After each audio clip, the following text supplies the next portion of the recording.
له کندهاره مستقیم مزار شریف ته په نړیوال سټانډرډ پراخه او ستره لار جوړیږي. بلخوا له کابل څخه د دوبۍ په څیر د یو پرمختللي او ماډرن ښار جوړولو هڅې پیل شوي دي. بشپړ جزئیات په ویډیو کې تر پایه وګورئ. پتمنو لیدونکو ستړي مه شئ. د دوبۍ په څیر د کابل ښار جوړېدو خبر لرو، خو پیل له کندهاره نیغ په نیغه مزار شریف ته د یوې معیاري لویې لارې پر پنځېدو کوو. د افغانستان د ترانسپورټ وزارت خبر ورکړی چې د کابل کندهار د سترې لارې پروژه له کندهاره پیلیږي.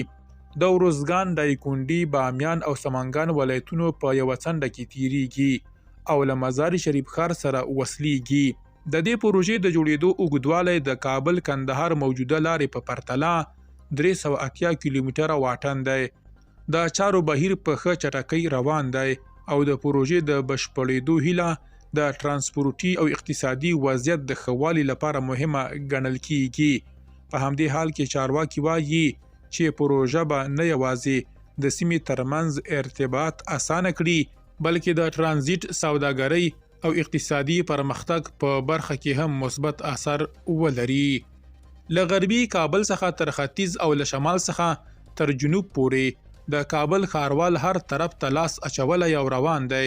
کیدای شي څو کاله وروسته د کابل ښار د دویمې دوبۍ په څیر وي. باور نه لرئ؟ یوازې له میرویس میدان څخه تر عمومي بانډ پل پورې یو ځل لاړ شئ او وګورئ چې څه روان دي.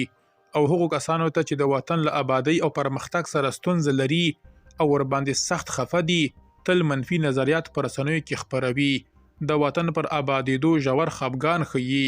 د هیواد رغونه د ټولو ګډ مسؤلیت دی، نه د مخالفت موضوع. درنو لیدونکو له ملتیا مو مننه.